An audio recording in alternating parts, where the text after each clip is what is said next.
O espaço. A fruteira final.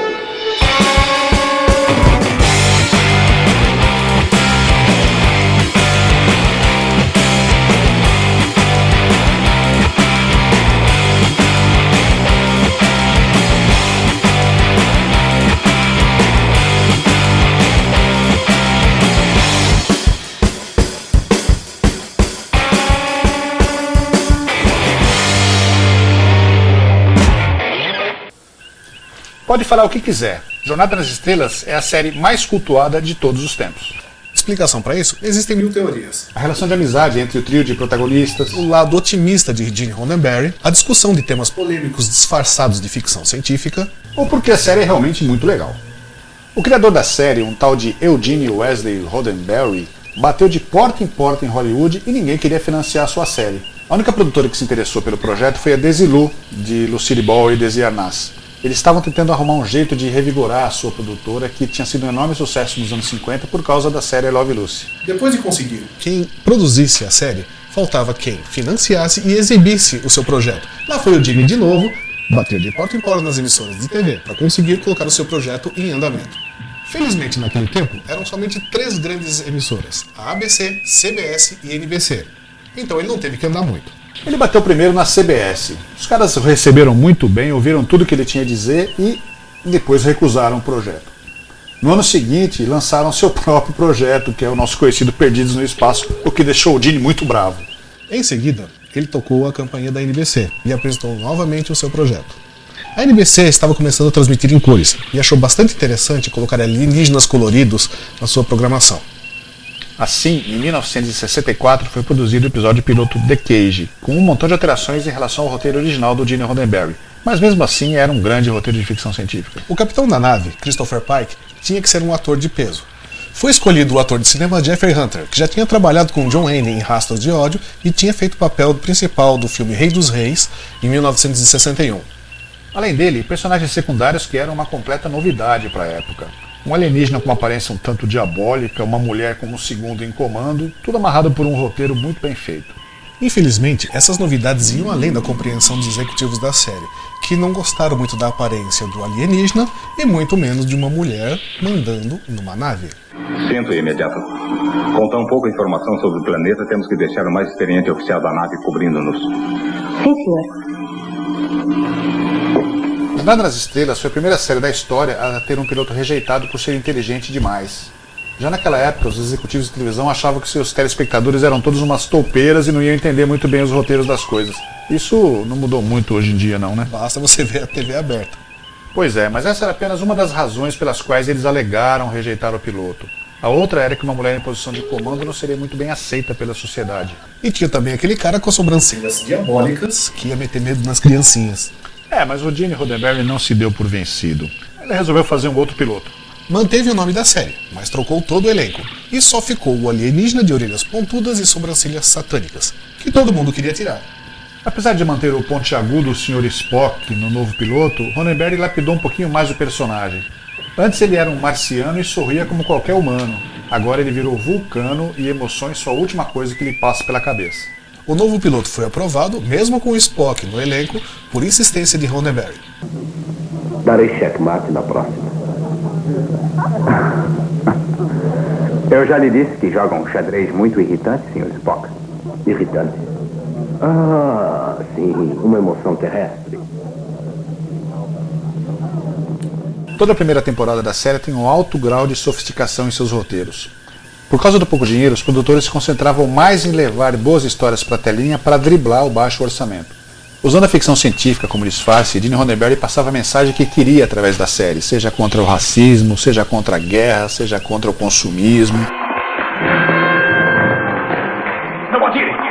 Mate-o! O primeiro que atirar morre. Essa coisa matou 50 dos meus homens. E eles mataram milhares de crianças. O quê? Aqueles nódulos de silício que andam colecionando e destruindo são os ovos dela. Jornada é do tempo em que as séries tinham muitos episódios por temporada. E o preferido de 90% dos fãs, inclusive, está nessa primeira temporada, que é o episódio Cidade na Beira da Eternidade, que junta viagem no tempo, universos alternativos e, para variar, Kirk se apaixonando, que, aliás, só em 2 ocasiões na série se apaixonou, e essa é uma delas. Se apaixonou de verdade, né? Porque, Ah, sim. enfim, E de resto era só, só um casinho. só um casinho. Eu acho que estou apaixonado por Edith Keller. Jim, Edith Keller tem que morrer.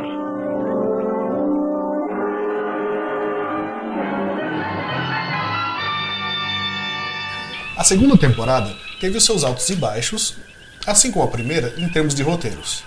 Só que no final da segunda temporada, a NBC resolveu cancelar a produção devido aos baixos índices de audiência. Mas aí aconteceu uma coisa inédita na televisão até aquele tempo. A rede NBC foi literalmente inundada com mais de 1 milhão de cartas dos fãs pedindo que a série não fosse cancelada. Hoje em dia seria mais ou menos fácil, né? Mandar 1 milhão de e-mails não é um absurdo assim, mas cartas, a rede ficou debaixo de cartas, para falar a verdade, ficou literalmente submersa. O que deu certo.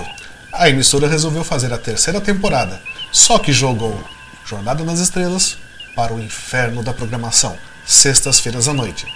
Quando ninguém fica em casa, né? Exatamente. É o fim de qualquer série. Capitão, quero solicitar agora minha licença no meu planeta natal. Na presente rota poderá chegar a Vulcano com uma perda mínima de 2,8 dias-luz. Eu já fiz o meu pedido, capitão. Tudo o que eu peço é que me responda sim ou não.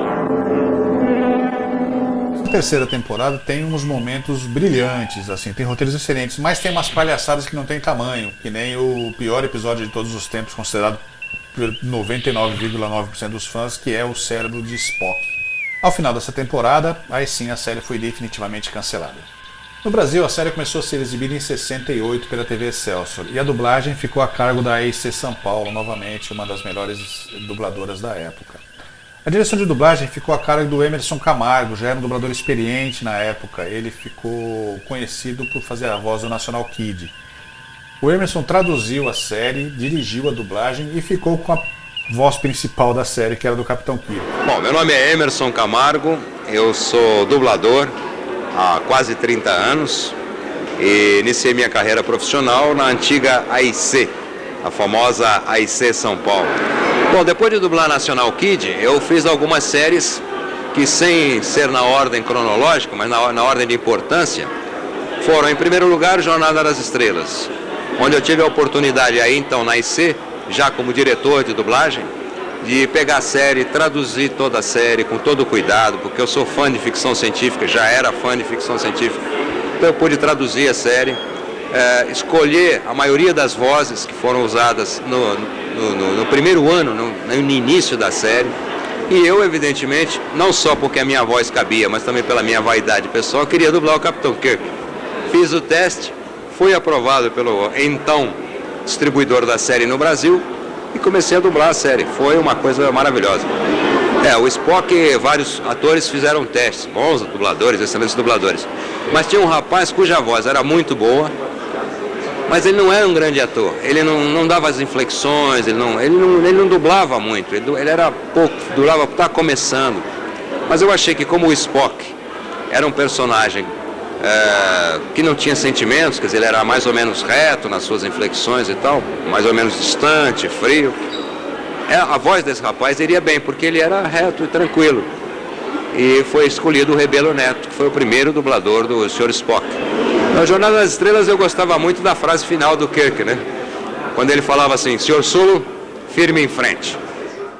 No final da primeira temporada, o Emerson Camargo saiu da AIC, então os últimos episódios da primeira temporada mesmo, não foi ele que fez a voz do Capitão Kirk, foi o nosso conhecido ator global Denis Carvalho.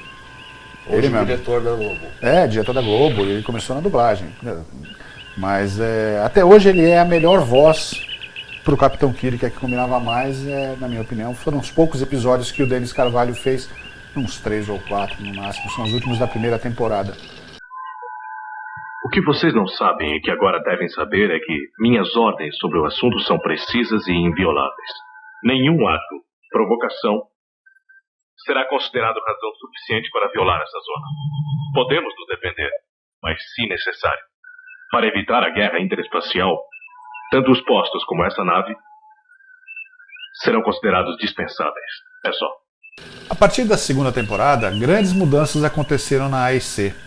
A principal foi a mudança da voz do Capitão, como a gente já falou, e nessa segunda temporada quem começou a dublar o Kirk foi o Astrogildo Filho, nosso já velho conhecido. Ele tinha uma voz um pouco mais velha do que o William Shatner, mas essa voz marcou muito, tanto que a maioria dos fãs lembra dessa voz do Capitão Kirk. Talvez porque tenha sido essa voz que foi até o final da série, ficou por 2 temporadas, a segunda e a terceira. E o Astrogildo Filho, ele tinha uma particularidade que ficou muito marcante. Ele não conseguia de jeito nenhum falar a palavra Klingon. Então, sempre ser Glicon. E sabe-se lá por que o diretor de dublagem resolveu manter isso e tá aí até hoje. Mas descobrimos que um agente Glicon chegou a este planeta antes de nós. Ocorreu uma pequena rusga entre os Glicons e os membros da Enterprise a bordo da base estelar A7. E viu um Klingon e tomou uma posição defensiva e instintiva. Só podemos imaginar que os Glicons atacaram a estação. E se tem um Glicon aqui, o que é que um Klingon estava fazendo entre os seus amigos? Uma nave militar Glicon está em órbita a 100 km da base estelar A7. Eles não gostam dos Glicons. Ficou até hoje numas, né? Porque, na verdade, essa dublagem foi ao ar a última vez em 1983 na rede Bandeirantes. No tempo que a Bandeirantes usava aquele slogan, a imagem do espaço, né? Que eu acho que era justamente por causa de Jornada, que era o que mais fazia sucesso na programação da Band naquela época. A imagem do espaço.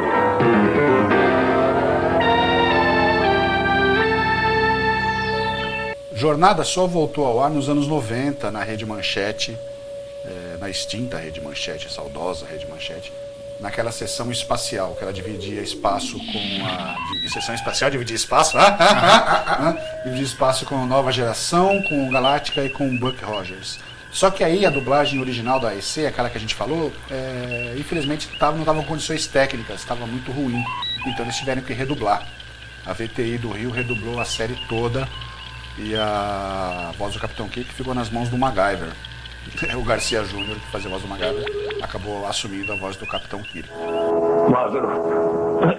Não, nada disso. E se ficar discutindo com o seu médico de família, vai passar os próximos 10 dias deitado bem aí.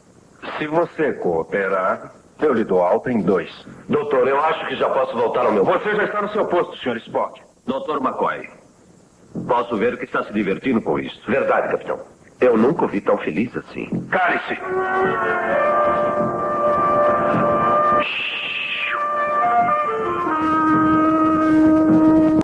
Marco. Não, eu estou Nada bem. disso. Se ficar discutindo com Marco, seu médico de família, vai passar os próximos 10 dias deitado aí. Se cooperar, pode conseguir a alta em 2 dias. Doutor, eu acho que já posso voltar ao meu posto. Você já está em seu posto, Sr. Spock. Dr. McCoy, acho que está se divertindo com tudo isso. É verdade, capitão. Eu nunca o vi tão feliz assim. Calem-se!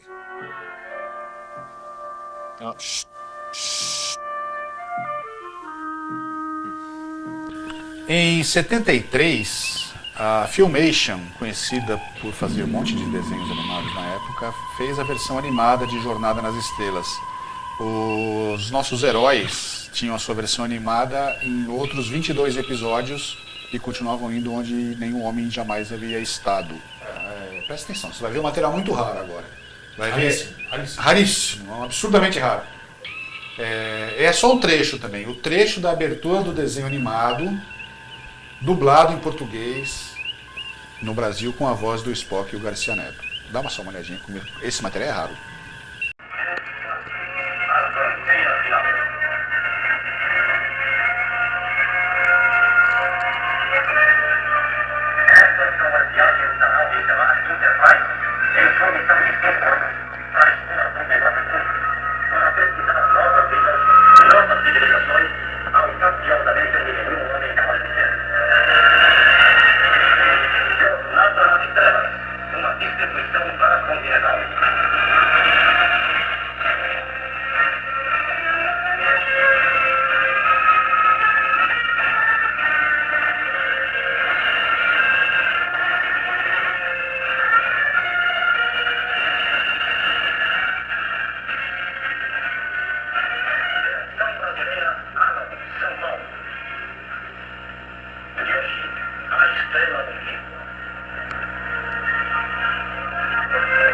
E a número de bordo será 5 seguindo uma rota externa além da borda da nossa galáxia em direção a Quester M17, uma fonte misteriosa de emissões de rádio. Nossa missão: cadastramento de estrelas. Essa dublagem do desenho animado em português deve existir na mão de algum colecionador perdido pelo Brasil afora. Infelizmente a gente não tem acesso a isso. Se alguém tiver e quiser compartilhar, dá o seu toque pra gente falar: pessoal, eu tenho aqui um trecho do episódio e tal. Foi o que aconteceu com esse trechinho da abertura. Foi um amigo nosso que falou: eu tenho esse trechinho e passou pra gente. No final dos anos 70, a Jornada nas Estrelas foi quase reativada para uma nova série para televisão. Existiam planos e até roteiros para uma série chamada Star Trek Phase 2 que daria continuidade às missões originais do Capitão Kirk e a sua trupe. Acontece que um certo filme de cinema fez um sucesso além do esperado, então a Paramount resolveu, ao invés de mandar a série para televisão, resolveram fazer um filme para cinema. Esse certo filme que eu estou me referindo é o Guerra nas Estrelas, que fez um sucesso absurdo na época. Então, o que era Star Trek Phase 2 acabou virando o Star Trek, o filme, o primeiro filme para o cinema da série. Assim, os roteiros e personagens que iam ser usados por Star Trek Phase 2 foram adaptados para o cinema. A navegadora Ellie, o Capitão Decker, todas aquelas histórias foram transformados em filme, longa-metragem, exatamente para concorrer com esse espaço que foi aberto por Guerra nas Estrelas. Agora, outros roteiros e outros personagens acabaram sendo utilizados em Star Trek The Next Generation, a nova geração, mas isso é papo para um outro programa. O longa-metragem Jornada nas Estrelas, o filme, o Star Trek The Movie, foi dirigido pelo Robert Wise, consagrado diretor de A Noviça Rebelde e O Dia em que a Terra Parou. Ele colocou um ritmo muito lento no filme, alguns fãs até reclamaram disso, com aquelas cenas longas e contemplativas, mas o filme é excepcional e foi maravilhoso ver a Enterprise naquela tela gigantesca. A nova Enterprise, toda reformada, linda e maravilhosa. O sucesso foi tão grande, apesar das críticas, que eles pensaram em fazer um segundo filme. Só que apareceu um problema. Leonard Nimoy não queria mais ser Spock. O Leonard Nimoy estava cansado de ser o Spock já. E ele não queria de jeito nenhum reprisar o seu papel, estava ficando meio que marcado com ele, né? O que aconteceu foi que ele impôs algumas condições para fazer um segundo filme. E uma delas, e a principal, é que ele faria, mas se o Spock morresse logo no começo. Na verdade, ele queria morrer no começo, mas o roteiro foi sendo mexido, alterado, revisado, e ele acabou morrendo no final, como todo mundo já conhece, em Star Trek 2, A Ilha de Khan. Jornada nas Estrelas, A Ilha de Khan é o filme preferido da maioria dos fãs, por uma série de motivos. Primeiro porque ele traz de volta um dos vilões preferidos de toda a série, o super-humano criado geneticamente, o Khan. Ricardo Montalban, que viveu tanto na série, né, no episódio Semente do Espaço, do primeiro ano, como no cinema. Foi vivido pelo Ricardo Montalban, o Sr. Hork, da Ilha da Fantasia, lembra dele? A morte de Spock deixou os fãs muito tristes e deixou Leonard Nimoy feliz. Na verdade, o filme terminou com um gancho para que, caso ele fizesse o sucesso esperado, poderia haver um terceiro filme. Isso porque o Spock deixou sua consciência com o McCoy e porque o seu caixão, né, vamos dizer assim, a sua mortalha, foi deixado num planeta onde as coisas podem reviver. Não demorou muito para que a decisão de fazer um terceiro filme fosse tomada graças ao sucesso da Ilha de Khan. Só que ainda tinha um problema. Leonard Nimoy não queria participar. Na verdade, ele queria participar, mas com uma condição. Ele queria ser o diretor do filme. Os executivos da Paramount arregalaram os olhos de pavor, porque eles não queriam entregar um projeto multimilionário a um diretor iniciante. Mas, como Nimoy não cedeu, eles acabaram aceitando. O que acabou sendo uma boa surpresa, porque ele saiu muito bem na direção e todo mundo ficou feliz. E o filme acabou sendo mais um sucesso. O quarto filme, Star Trek 4, A Volta para Casa, é uma espécie de desfecho para uma trilogia que engloba os filmes 2, 3 e 4. Nele, a Enterprise volta ao século XX, precisamente em 1986, para recuperar algumas baleias jubarte ou corcundas e levá-las de volta ao século XXIII, porque lá essas baleias estão extintas. Existe uma sonda alienígena circundando a Terra à procura desses sinais dessas baleias e está destruindo tudo caso elas não sejam encontradas. Pelo menos é isso que eles deduzem. Então eles voltam para o século XX para poder pegar essas baleias e voltarem para lá. E que também foi dirigido pelo Nimoy, agora um diretor experiente, que trazia uma mensagem ecológica no filme e também trazia um pouco mais de comédia, uma interação mais legal dos personagens, que era muito mais parecido com o que era a série clássica.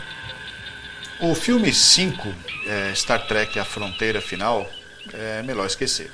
O filme é um erro do começo ao fim, a maioria dos fãs concorda com isso. O William Shatner não se sai muito bem na direção. E tem uma coisa boa no filme, pelo menos. É uma frase que o McCoy diz ao Spock: eu gostava mais dele antes dele morrer. É a única coisa que presta desse filme, na minha opinião, de fã. Nem isso salva. Tem também o 6º filme, que foi o último, utilizando os personagens principais, que era o Undiscovered Country, a Terra Desconhecida. O ano é 1990, o Muro de Berlim caiu, o comunismo está se desfazendo, e aí você pega um filme que tem as mesmas características, só que nesse caso são os Klingons que estão precisando de ajuda, e toda a tripulação vai ajudar os Klingons. Ou seja, eles usaram o filme para fazer uma analogia, uma tipo de analogia com o que estava acontecendo politicamente no mundo. na realidade. O 7º filme da série, Star Trek Generations, na realidade é um link entre a tripulação antiga e a tripulação do Capitão Picard, da nova geração, já que os próximos filmes seriam feitos com essa tripulação. E esse filme marca a morte do Capitão Kirk. É verdade, o Capitão Kirk morreu na ponte, que é uma coisa que ele sempre desejou. Só que é uma ponte, né? Ponte. Em 2009, a franquia voltou para as telas na mão de J.J. Abrams, com novos atores, novos roteiros, num mundo paralelo de Jornada nas Estrelas clássica. Ele reativou a franquia, mas na visão dele. Então, ele fez coisas que os fãs não gostaram muito, tipo explodir o planeta Vulcano, né? Pra começar. É uma das coisas. Mas o filme ficou. É para as novas gerações de trekkers, né? É uma nova releitura. É uma releitura. O filme não é ruim, o filme é legal. Só que os fãs da série clássica e dos filmes clássicos não ficaram muito contentes. Sem contar aquele monte de flare, né? É lens flare. Flare é aquele brilho que tem em todos os filmes do J.J. Abrams. Passa. É isso aqui que tá passando agora. Isso é flare. Jornada das Estrelas é a série mais parodiada de todos os tempos. A gente pode ver referências à série em programas de TV, em outras séries, em desenhos animados.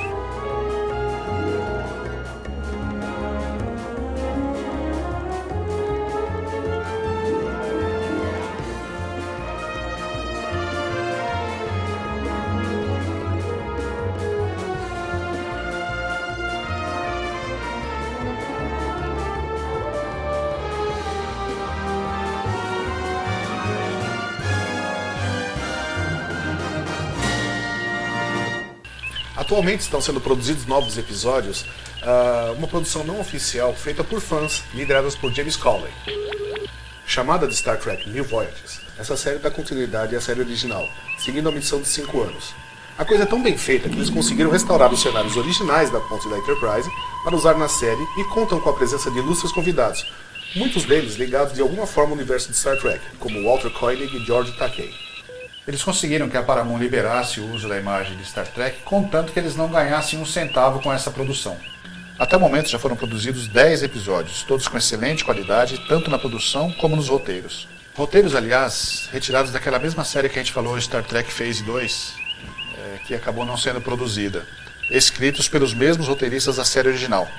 Vale a pena assistir. Esses episódios estão disponíveis no YouTube com legendas em português. Aqui na descrição do vídeo tem alguns links para esses episódios para vocês assistirem. Temos também uma boa seleção de cenas que deram errado, os bloopers de Jornada nas Estrelas. A qualidade não é lá essas coisas porque esse material foi jogado no lixo e recuperado por fãs literalmente da lata do lixo.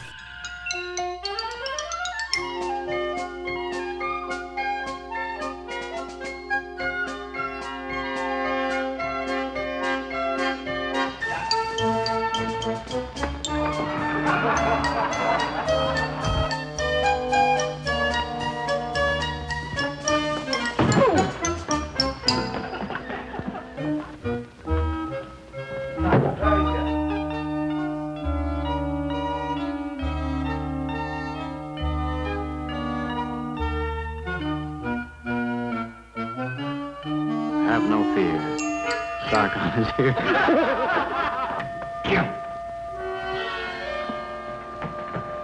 Stand back. I don't know about you, but this is not the way it must work. I don't know.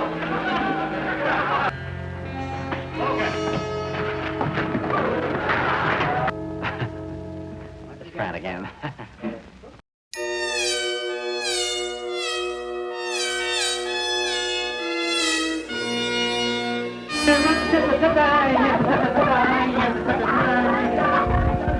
Jornada nas Estrelas ultrapassou os limites da telinha e criou uma nova geração de pessoas influenciadas pela série.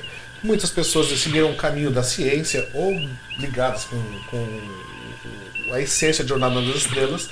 E hoje nós temos até gadgets baseados em Jornada nas Estrelas, como celulares, tablets. Uma das tecnologias mais desejadas por todo mundo e que infelizmente ainda não foi possível realizar, quem sabe daqui a alguns anos ou séculos, é a do teletransporte. Todo mundo queria ter um desse na sua casa, né?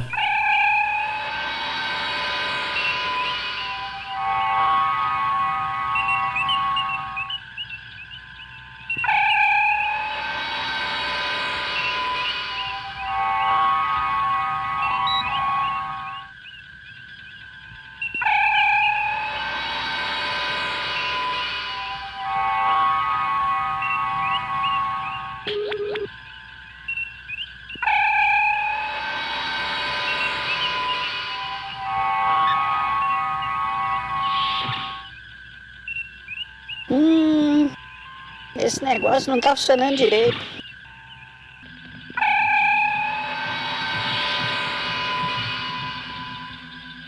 Jornada nas Estrelas é um assunto muito extenso. A gente tem até algumas séries derivadas, né? Os filhos de Jornada, tem Nova Geração, Deep Space, Voyager, Enterprise. São mais de 500 episódios no geral falando da série. A gente precisaria de alguns programas para falar de cada uma, isso eventualmente vai acontecer. O importante é que a gente falou as coisas principais da série e deu para perceber como ela foi importante para a história da televisão mundial.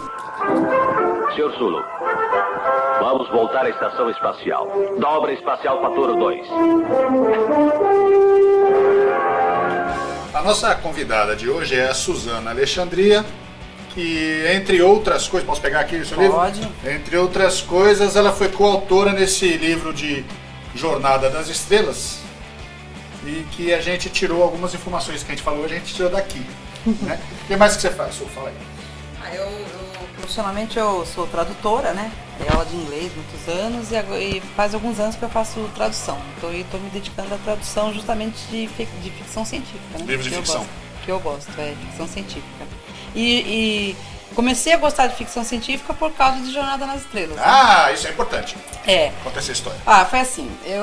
Bom, séries antigas eu gostava de outras quando era criança, mas Jornada eu descobri quando eu era adolescente, né?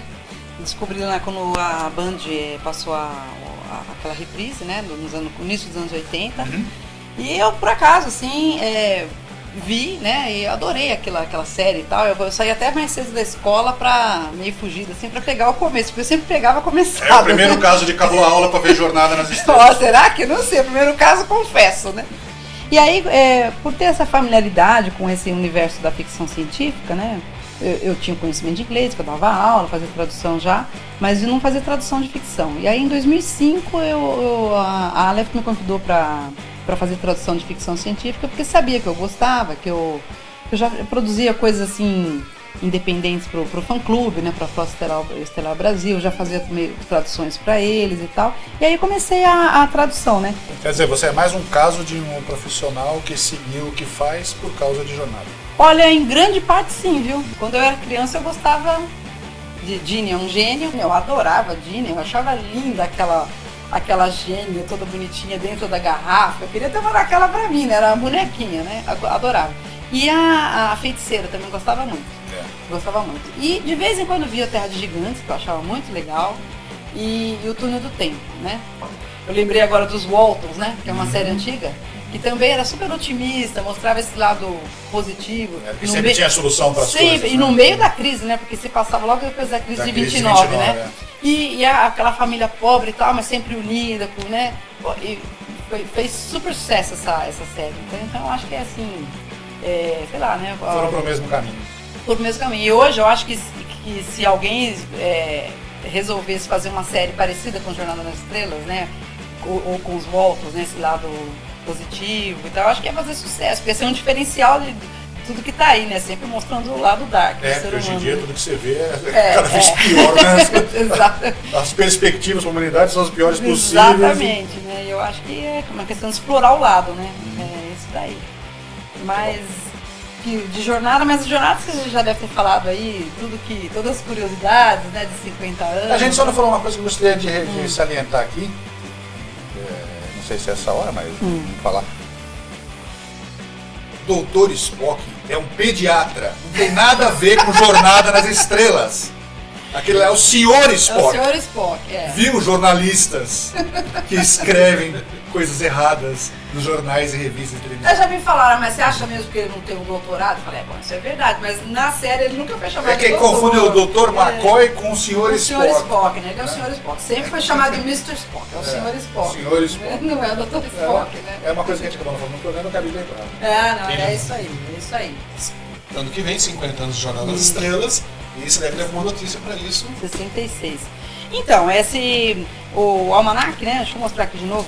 O Almanac Jornada nas Estrelas, ele foi lançado em 2009, né? No mesmo ano do lançamento do primeiro filme do J.J. Abrams, né? Que é a nova versão aí. E aí, pro ano que vem, a editora Aleph acho que tá querendo fazer alguma coisa assim. Não tem nada oficial, né? Eu não tô aqui falando em nome da editora nem nada, mas a gente já andou conversando e parece que a editora tá querendo fazer alguma coisa assim pro... não pode deixar passar batido. Eu acho que tem que ter. E aí, mas assim que tiver alguma novidade concreta, a gente fala, a gente conta. Ótimo. Tá bom.